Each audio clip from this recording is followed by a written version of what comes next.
एक बार सुंदरवन कस्बे में गर्मी बेहद बढ़ने लगी। सारी फसलें सूखने लगी। अचानक क्या पता मौसम को क्या हो गया था। इस बार बरसात के मौसम में भी आसमान से एक भी बूंद पानी नहीं टपकी। सुंदरवन कस्बे के सारे लोग बेहद परेशान थे। आखिरकार इन्हें पानी के लिए दर दर भटकना पड़ रहा था। पता नहीं इस बार इंद्रदेव हमसे क्यों नाराज हैं।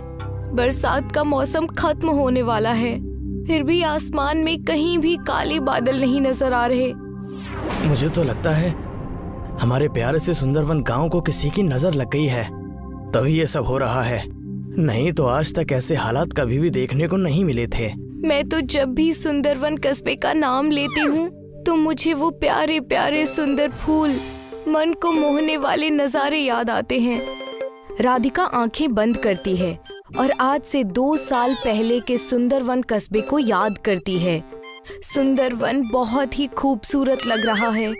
सूर्योदय के वक्त सूरज की पहली किरण पड़ते ही गांव में एक चमक सी हो जाती है।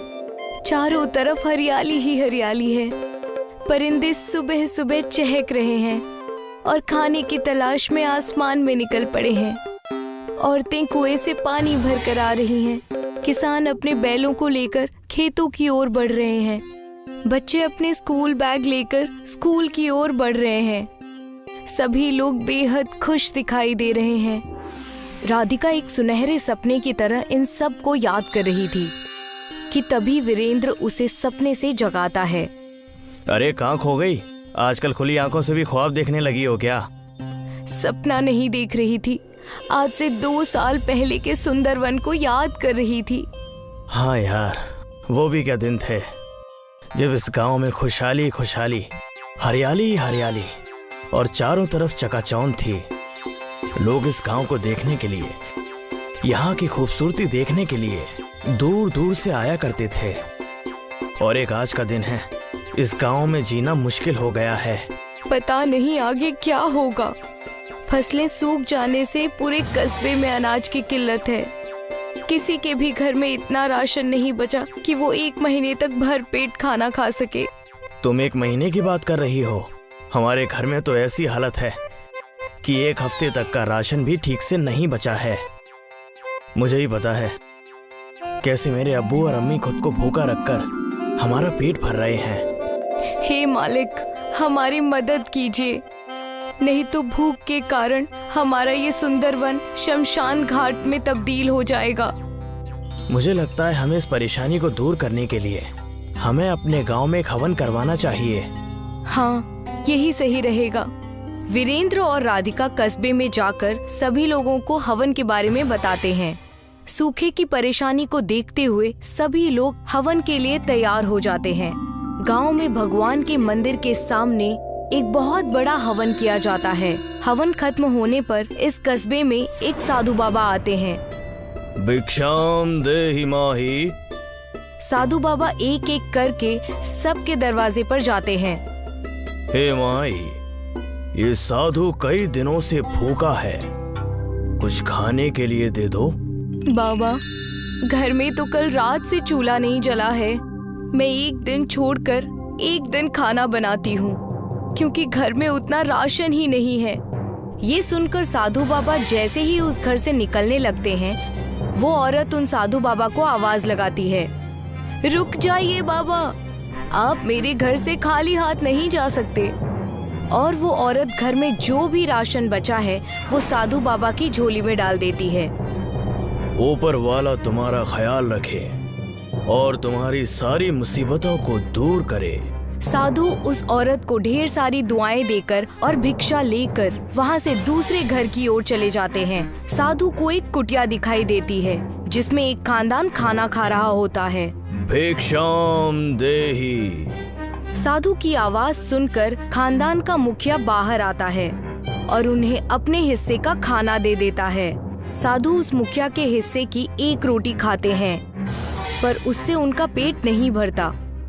साधु के चेहरे पर खुशी न देखकर खानदान का मुखिया घर के अंदर जाता है और अपनी बीवी का खाना लाकर भी साधु बाबा को दे देता है। साधु बाबा ये 1 रोटी और खा लेते हैं, पर इससे भी उनका पेट नहीं भरता। हे नेक इंसान, तुमने ये अधूरा खाना खिलाकर मेरी भूख को और भी ज्यादा बढ़ा दिया है। ये लीजिए बाबा, आप मेरा भी खाना खा लीजिए। ये लीजिए साधु बाबा, आप मेरे हिस्से का भी खाना खा लीजिए और अपनी भूख मिटा लीजिए। साधु बाबा ये सारा खाना खा लेते हैं और इस खानदान की सेवा भक्ति को देखकर इन्हें ढेर सारी दुआएं देते हैं। हे नेक इंसान, मैं तुम्हारी इंसानियत और नेक दिली देखकर बहुत खुश हुआ और दंग रह गया हूँ। तुमने और तुम्हारे खानदान ने खुद को भूखा रखकर आज मेरा पेट भरा है। ऊपर वाला तुम्हारा ख्याल रखे, तुम्हारी सारी मुसीबतों को दूर करे। साधु बाबा इन्हें दुआएं देकर अगले दरवाजे की ओर बढ़ते हैं। ऐसा करते करते साधु बाबा पूरे सुंदरवन कस्बे में घूमते हैं और भिक्षा मांगते हैं। देखते ही देखते शाम हो जाती है और साधु बाबा उस गांव से चले जाते हैं। कस्बे के सभी लोगों के पास जो भी कुछ था वो सब कुछ उन्होंने साधु बाबा को दान में दे दिया। अब किसी के पास अगले दिन खाने के लिए एक निवाला भी नहीं बचा था। पर जैसे ही सुबह होती है और सूरज निकलता है तो सुंदरवन कस्बे के नजारे को देखकर सभी लोग हैरान रह जाते हैं, क्योंकि कस्बे के एक तरफ से पानी की नदी और दूसरी तरफ से चावल की नदी बहने लगी है। हाँ, ये तो सचमुच में ईश्वर की कृपा हो गई गांव पर। सभी कस्बे वालों ने एक नदी से पानी और दूसरी नदी से चावल लिए और कस्बे में एक बहुत बड़ी दावत रखी गई। ओमकिला अरुणाचल प्रदेश के एक कस्बे में रहती थी जो चाइना बॉर्डर के काफी पास था। ओमकिला के खानदान में उसकी बूढ़ी माँ और उसके 3 बच्चे रहते थे। ओमकिला के खानदान का खर्चा खेती और किसानी से चलता था। क्योंकि ओमकिला का गांव चाइना के पास था, इसीलिए ओमकिला को momos, chow mein, veg hakka noodles, manchow soup जैसे चाइनीज व्यंजन बेहद अच्छी तरह बनाने आते थे। ओमकिला की माँ खेत में काम करती और ओमकिला घर में रहकर ही खाना बनाया करती। क्या हुआ माँ, आज आने में इतना वक्त कैसे लग गया? बहुत सारे गांव वालों के साथ हमारा खेत भी मिलिट्री के पास जा रहा है। अगर ऐसा हो गया तो हमारी तो रोजी रोटी छिन जाएगी। लेकिन हमारी जमीन गई तो हमें तो मुआवजा भी मिलेगा ना। कोई चीज अपने पास हो तो उसकी बात ही कुछ और होती है। पैसा तो हाथ में आते ही खर्च होने लगता है। तुम चिंता मत करो माँ, इनकम का कोई दूसरा इंतजाम जरूर हो जाएगा। आज मैंने मोमोज बनाए हैं, अब खा लो। दीदी, आप मोमोज बहुत अच्छी बनाती है, खाकर मजा आ जाता है। छुटुआ, मोमोज तो खूब खा रहा है। जरा ये तो बता, गणित में कितने नंबर आए हैं? 10 में से 0 अंडा। ओमकिला, तू इसे तालीम नहीं देती है क्या? अगर यही हाल रहा तो ये पास ही नहीं हो पाएगा। माँ, इसे किसी अच्छे ट्यूशन की जरूरत है, ये मेरे तालीम देने से नहीं लेता। अगले दिन शाम को घर आकर माँ ने कहा, ओमकिला, हमारी जमीन चली गई, 2 लाख रुपए मिले हैं।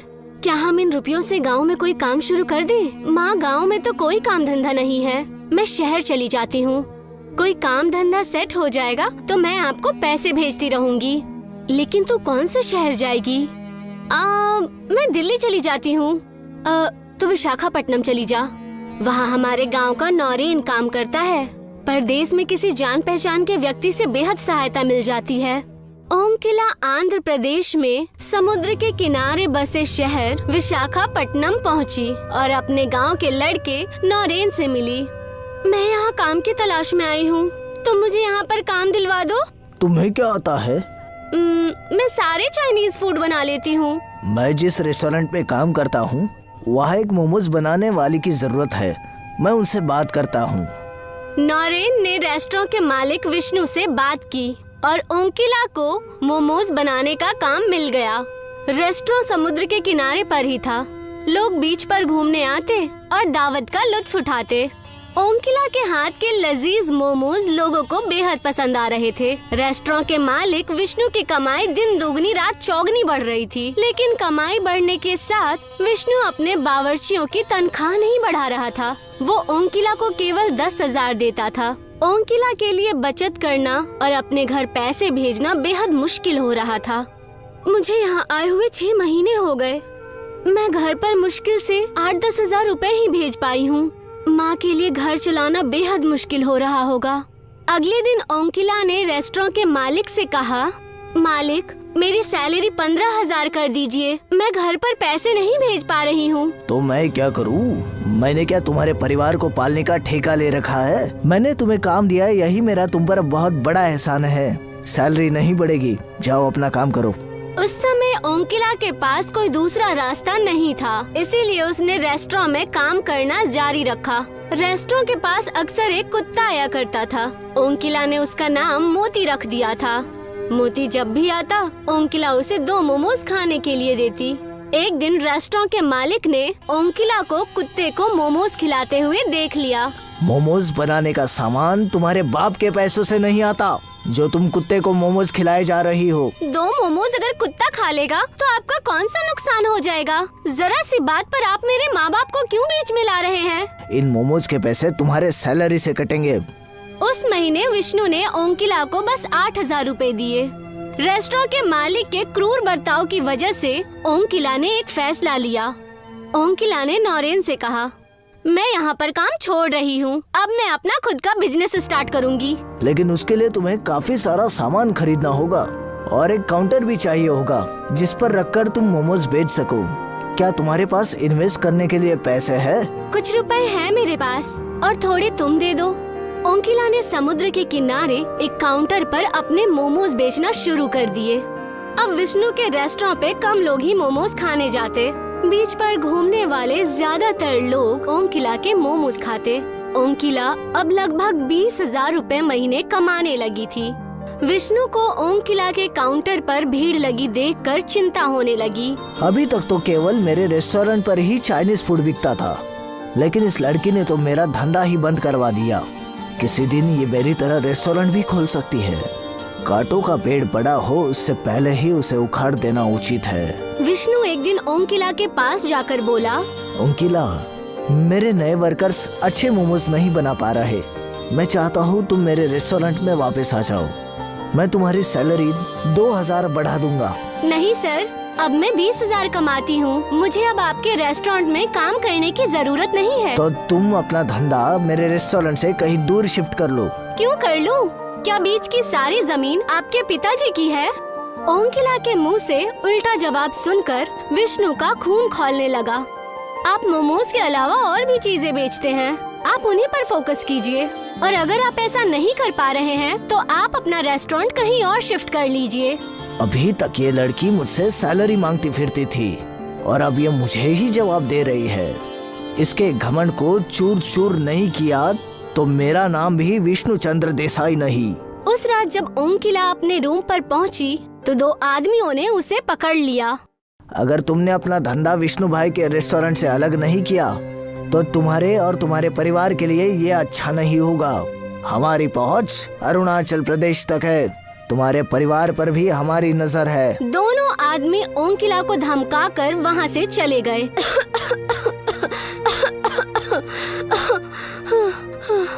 ओंकिला को बेहद देर बाद सांस आई। उसने अपनी माँ को फोन लगाकर सारा मसला कह सुनाया। तू डरना मत बेटी, यहाँ कोई हमारा कुछ नहीं बिगाड़ सकता। तू अपना धंधा जारी रख। तू इसी समय पुलिस के पास जा। ओंकिला ने पुलिस के पास जाकर शिकायत की। पुलिस विष्णु के पास पहुँची। विष्णु भाई, आप यहाँ के इज्जतदार इंसान हैं। क्या आप किसी की जान लेकर हत्यारा बनना चाहते हैं? नहीं नहीं इंस्पेक्टर साहब, किसी की जान लेने का मेरा कोई इरादा नहीं है। मैं तो सिर्फ उस लड़की को डराना चाहता था। इस तरह डराने धमकाने वाले काम मत कीजिए, वरना आपके लिए मुश्किल खड़ी हो जाएगी। उस लड़की को अपना बिजनेस करने दीजिए। पुलिस के वहाँ से जाने के बाद विष्णु सोचने लगा, बल से काम नहीं चलेगा, मैं फंस जाऊंगा। दिमाग से काम लेना होगा। कुछ दिनों बाद ओंकिला के पास एक लड़की आई। हेलो मैम, मैं हिंदुस्तान पे कंपनी की तरफ से आई हूँ। प्लीज आप हमारा कोड स्कैनर लगवा लीजिए। इसके तो पैसे जाएंगे, ये फ्री है। आप मुझे अपना मोबाइल दीजिए, मैं आपका अकाउंट इससे लिंक कर देती हूँ। बहुत सारे कस्टमर ऑनलाइन पेमेंट की मांग किया करते थे, इसीलिए ओंकिला ने सोचा कि उसे स्कैनर लगवा ही लेना चाहिए। ओंकिला ने अपना मोबाइल उस लड़की को दे दिया। वो लड़की एक हैकर थी जिसे विष्णु ने भेजा था। लड़की ने ओंकिला के बैंक अकाउंट से सारे पैसे निकाल लिए। ये लीजिए, हो गया। अगले दिन ओंकिला जब अपने एटीएम से पैसे निकालने पहुंची तो उसे पता चला कि उसके बैंक अकाउंट में एक भी पैसा नहीं है। ओंकिला तुरंत बैंक गई और उसने अपने अकाउंट के बारे में पूछताछ की। बैंक में उसे बताया गया कि वो ऑनलाइन धोखाधड़ी की शिकार हो गई है। ओंकिला समझ गई कि हिंदुस्तान पे वाली लड़की ने उसे धोखा दिया। ओंकिला ने पुलिस स्टेशन में उस लड़की की रिपोर्ट लिखाई, लेकिन उस लड़की का कहीं भी पता नहीं चला। उधर विष्णु ने ओंकिला का काउंटर भी चोरी करवा दिया, जिसमें ओंकिला अपना सारा सामान रखा करती थी। ओंकिला के पास अब ना तो इन्वेस्टमेंट के लिए पैसे थे और ना ही खाना बनाने का सामान। वो रोती हुई नौरेन के पास पहुंची। मैं लुट गई नौरेन। क्या हुआ ओंकिला, तुम रो क्यों रही हो? ओंकिला ने नौरेन को सारा मसला कह सुनाया। क्या तुम मुझे 10,000 रुपए दे सकते हो? नौरेन 2 दिन पहले ही गांव से लौटा था। मुझे माफ कर देना ओंकिला, मैं परसों ही अपने बहन की शादी करके लौटा हूँ। मेरे सारे पैसे उसमें ही खर्च हो गए। ओंकिला बीच पर बैठकर रोने लगी। तभी वहाँ वही कुत्ता मोती आया, जिसे वो मोमोज खिलाया करती थी। आज मेरे पास तुम्हें खिलाने के लिए कुछ भी नहीं है, पूरी तरह से बर्बाद हो चुकी हूँ। मोती अचानक एक देवता में बदल गया। मैं समुद्र का देवता वरुण हूँ और कुत्ते के रूप में बीच पर टहलकर लोगों की परीक्षा लेता हूँ। आपने मुझे दर्शन क्यों दिए? मैं तो कभी पूजा पाठ भी नहीं करती। भगवान हमेशा किसी जीवित प्राणी के रूप में ही परीक्षा लेने आते हैं। वरुण ने ओंकिला को कुछ बीज दिए। इन बीजों को समुद्र के रेत पर फैला देना। इनसे जो पौधे निकलेंगे उन पर मोमोज आएंगे, जिन्हें सब बस तुम ही अलग कर पाओगी। इतना कहकर समुद्र देव वहाँ से गायब हो गए। ओंकिला ने बीजों को बीज पर डाला और अगले ही दिन उनमें से पौधे निकल आए, जिन पे मोमोज के फल लगे हुए थे। ओंकिला ने मोमोज को तोड़कर एक टोकरी में रखा और मोमोज बेचने लगी। उन मोमोज में वही स्वाद था जो ओंकिला के हाथों से बने मोमोज में होता था। विष्णु को जब पता लगा कि ओंकिला ने बीच पर मोमोज के पौधे उगाए हैं, तो वो रात में मोमोज के पौधे तोड़ने पहुंच गया। विष्णु ने एड़ी चोटी का जोर लगाया, लेकिन ना एक भी मोमोज टूटा और ना ही एक भी पौधा जमीन से बाहर निकला। विष्णु बाजार जाकर जहरीले कीटों वाली दवाई ले आया, जो फसल को नष्ट कर देते हैं। उसने मोमोज के पौधों पर कीड़ों को छिड़क दिया। अब आएगा मजा। लेकिन तभी एक तेज समुद्र की लहर आई और उसने सारे मोमोज के पौधों से कीड़ों को साफ कर दिया। विष्णु एक दरख्त के दुकान में जाकर ढेर सारा दरख्त उठा ले आया और उसने दरख्त को मोमोज के पौधों पर रख दिया और फिर उसने उन सारे दरख्तों पर पेट्रोल छिड़ककर आग लगा दी। विष्णु को लगा कि अब काम बन जाएगा, लेकिन तभी बीच पर जोरदार बारिश होने लगी और आग बुझ गई। बारिश को भी अभी आना था। तभी वहाँ पर नौरेन आ गया। ये सब आप क्या कर रहे हैं मालिक? ओंकिला ने मुझे बताया था कि ये मोमोज किसी देवता के वरदान है, कोई इनका कुछ नहीं बिगाड़ सकता। मैं नास्तिक हूँ, मुझ पर इन देवताओं और वरदानों की बातों का कुछ असर नहीं होगा। मैंने अपने जिंदगी में सब कुछ अपनी मेहनत से हासिल किया है और मैं तुम्हें ओंकिला की फ्री के मोमोज को तबाह करके दिखाऊंगा। तभी ओंकिला वहाँ आ गई।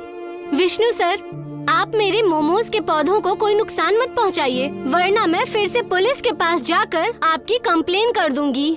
अगर ये बार बार पुलिस के पास गई तो मेरी तो इमेज खराब हो जाएगी। अभी तो यहाँ से चले जाना ही ठीक होगा।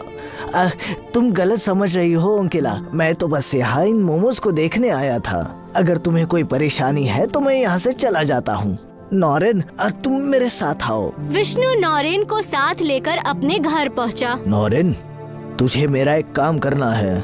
कैसा काम सर? तू अपने गाँव जा और किसी तरह ओंकिला की माँ और उसके भाइयों को बीमार कर दे।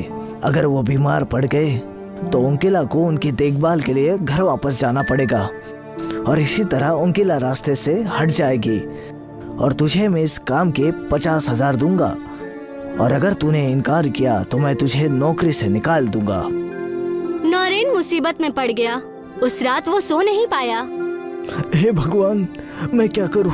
मैं नौकरी नहीं छोड़ सकता, नहीं तो मेरे बच्चे भूखे मर जाएंगे। मेरे पास इस काम को पूरा करने के अलावा और कोई चारा नहीं है। आगे जो होगा देखा जाएगा। आखिर मैं ये पाप खुद से तो नहीं कर रहा, मैं तो बस मजबूरी में कर रहा हूँ। भगवान मुझे माफ करना। नौरेन अपने गांव गया और ओंकिला के घर मिठाई का डब्बा लेकर पहुंच गया। ओंकिला की माँ नौरेन की मौसी लगती थी। मौसी, मैंने नई मोटरसाइकिल खरीदी है, इसकी मिठाई लेकर आया हूँ। ओंकिला की माँ नौरेन पर बेहद यकीन करती थी। बेहद खुशी की बात है बेटा। और सुनाओ, घर पर सब कुछ अच्छा तो है ना? और ओंकिला कैसी है? घर पर सब कुछ अच्छा है और ओंकिला की भी अच्छी कमाई हो रही है। आपकी बेटी बहुत मेहनती है, ऐसी बेटी किस्मत वालों को मिलती है। कुछ देर बातें करने के बाद नौरेन वहाँ से चला गया। ओंकिला की माँ और उसके भाइयों ने मिठाई खा ली। उन चारों को बुखार आ गया और वो चारों बुरी तरह बीमार पड़ गए। ओंकिला को अपने परिवार की देखभाल के लिए घर लौटना पड़ा। अब मुझे कोई डर नहीं। इन पौधों को उखाड़ नहीं सकते, लेकिन खत्म जरूर कर सकते हैं। विष्णु एक रोड रोलर ले आया और उसने रोलर को पौधों पर चढ़ा दिया, लेकिन उससे भी पौधों का कुछ नहीं बिगड़ा।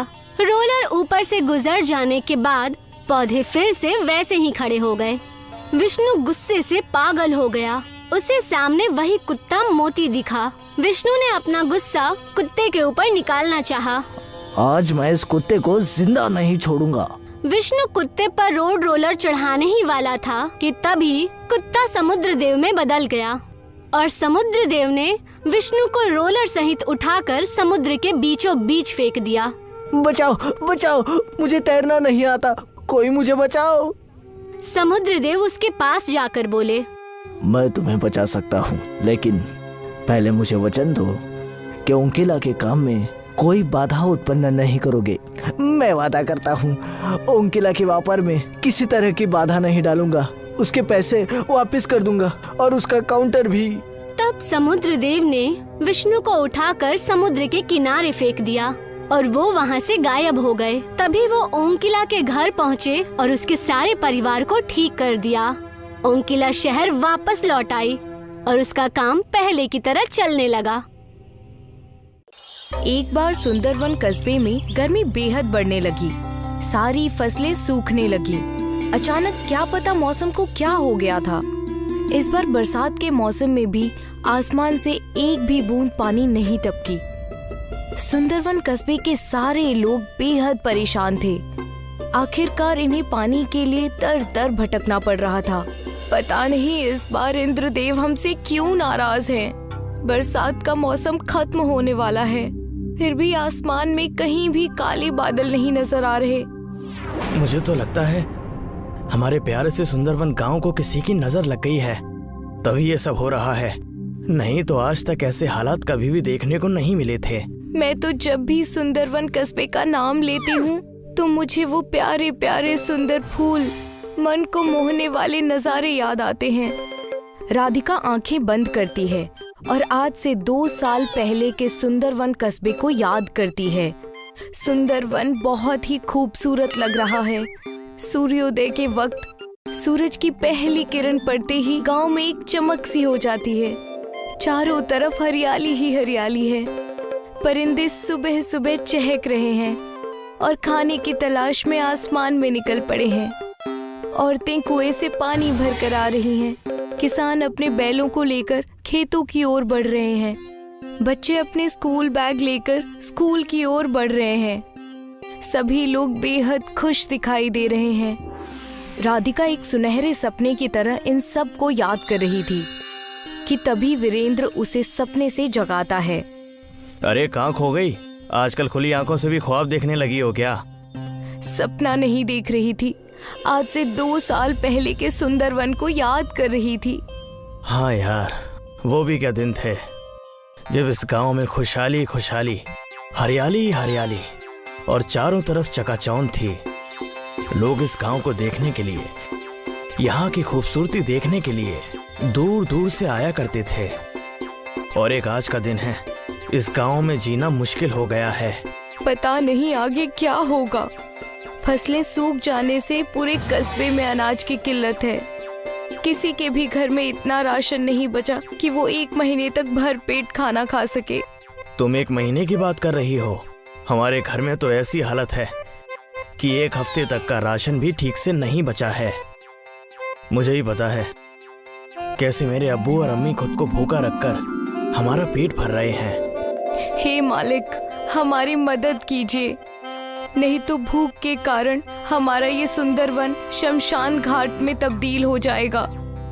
मुझे लगता है हमें इस परेशानी को दूर करने के लिए हमें अपने गांव में एक हवन करवाना चाहिए। हाँ, यही सही रहेगा। वीरेंद्र और राधिका कस्बे में जाकर सभी लोगों को हवन के बारे में बताते हैं। सूखे की परेशानी को देखते हुए सभी लोग हवन के लिए तैयार हो जाते हैं। गांव में भगवान के मंदिर के सामने एक बहुत बड़ा हवन किया जाता है। हवन खत्म होने पर इस कस्बे में एक साधु बाबा आते हैं। भिक्षाम देहि माहि। साधु बाबा एक एक करके सबके दरवाजे पर जाते हैं। हे माई, ये साधु कई दिनों से भूखा है, कुछ खाने के लिए दे दो। बाबा, घर में तो कल रात से चूल्हा नहीं जला है। मैं एक दिन छोड़कर एक दिन खाना बनाती हूँ, क्योंकि घर में उतना राशन ही नहीं है। ये सुनकर साधु बाबा जैसे ही उस घर से निकलने लगते हैं, वो औरत उन साधु बाबा को आवाज लगाती है, रुक जाइए बाबा, आप मेरे घर से खाली हाथ नहीं जा सकते। और वो औरत घर में जो भी राशन बचा है वो साधु बाबा की झोली में डाल देती है। ऊपर वाला तुम्हारा ख्याल रखे और तुम्हारी सारी मुसीबतों को दूर करे। साधु उस औरत को ढेर सारी दुआएं देकर और भिक्षा लेकर वहाँ से दूसरे घर की ओर चले जाते हैं। साधु को एक कुटिया दिखाई देती है जिसमें एक खानदान खाना खा रहा होता है। भिक्षाम देहि। साधु की आवाज सुनकर खानदान का मुखिया बाहर आता है और उन्हें अपने हिस्से का खाना दे देता है। साधु उस मुखिया के हिस्से की एक रोटी खाते हैं, पर उससे उनका पेट नहीं भरता।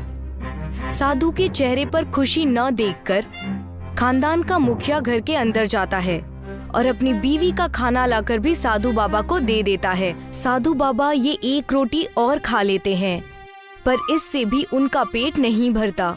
हे नेक इंसान, तुमने ये अधूरा खाना खिलाकर मेरी भूख को और भी ज्यादा बढ़ा दिया है।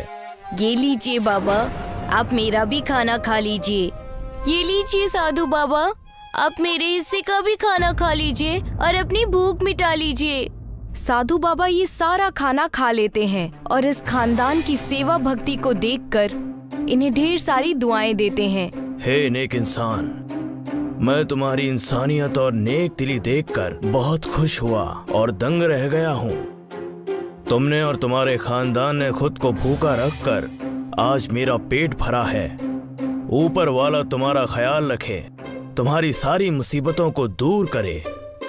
साधु बाबा इन्हें दुआएं देकर अगले दरवाजे की ओर बढ़ते हैं। ऐसा करते करते साधु बाबा पूरे सुंदरवन कस्बे में घूमते हैं और भिक्षा मांगते हैं। देखते ही देखते शाम हो जाती है और साधु बाबा उस गांव से चले जाते हैं। कस्बे के सभी लोगों के पास जो भी कुछ था वो सब कुछ उन्होंने साधु बाबा को दान में दे दिया। अब किसी के पास अगले दिन खाने के लिए एक निवाला भी नहीं बचा था। पर जैसे ही सुबह होती है और सूरज निकलता है तो सुंदरवन कस्बे के नजारे को देखकर सभी लोग हैरान रह जाते हैं, क्योंकि कस्बे के एक तरफ से पानी की नदी और दूसरी तरफ से चावल की नदी बहने लगी है। हाँ, ये तो सचमुच में ईश्वर की कृपा हो गई गांव पर। सभी कस्बे वालों ने एक नदी से पानी और दूसरी नदी से चावल लिए और कस्बे में एक बहुत बड़ी दावत रखी गई।